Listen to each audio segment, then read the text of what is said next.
Welcome, dear friends, to this time of reflection and inspiration. Today, we delve into one of the most profound and powerful psalms in the Bible, Psalm 2. This psalm speaks of God's sovereignty, His anointed King, and the ultimate victory of His divine plan. Join us as we explore the depths of Psalm 2 and find encouragement in its timeless message.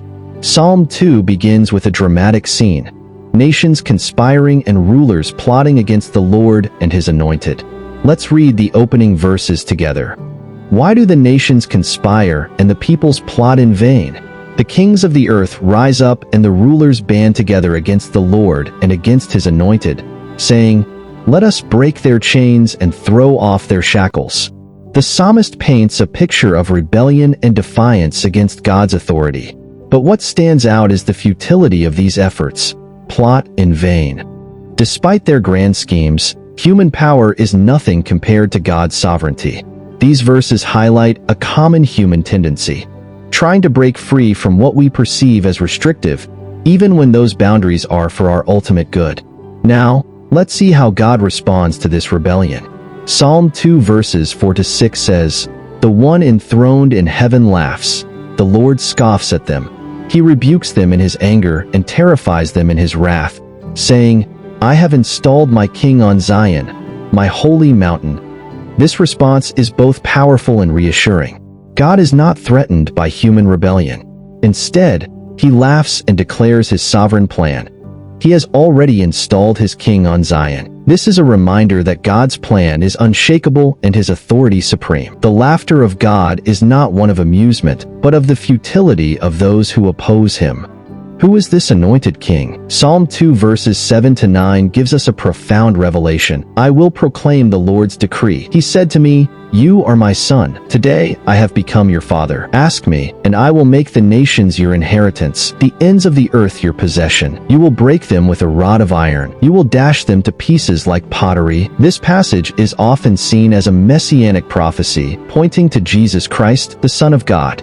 He is the anointed king, given authority over all nations. His rule is just and powerful, destined to bring peace and righteousness. When God says, "You are my son. Today I have become your father," it signifies a special relationship and authority given to the Messiah, a relationship that is central to Christian belief. The final verses of Psalm 2 are a call to wisdom and submission. Let's read verses 10-12. "Therefore, you kings, be wise, be warned. You rulers of the earth, serve the Lord with fear and celebrate His rule with trembling. Kiss His Son, or He will be angry, and your way will lead to your destruction, for His wrath can flare up in a moment. Blessed are all who take refuge in Him." These verses remind us that true wisdom comes from recognizing God's authority and submitting to His will. Serving the Lord with reverence and embracing His Son leads to blessing and security. Kiss His Son is a gesture of homage and submission, acknowledging the rightful authority of the Son. It's an invitation to align our lives with God's purpose, finding refuge in His love and protection. How can we apply the truths of Psalm 2 to our daily lives? Here are a few reflections. Trust in God's sovereignty. In times of chaos and uncertainty, remember that God is in control. His plan is unshakable, and His purpose will prevail. Even when it seems like the world is in turmoil, God's hand is at work, guiding us toward His ultimate plan. Embrace Jesus as King. Acknowledge Jesus as the anointed King in your life. Submit to His authority and seek to follow His teachings. This means more than just lip service. It's about allowing Jesus to guide your decisions, actions, and attitudes. Seek wisdom and guidance. Be wise in your decisions, seeking God's guidance through prayer and scripture. His wisdom leads to true fulfillment. The wisdom of the world often leads to confusion, but God's wisdom brings clarity and peace. Find refuge in God. When challenges arise, take refuge in God. He is our protector and source of strength. Psalm 2 ends with a promise of blessing for those who take refuge in Him. This is an invitation to trust and rest in His care.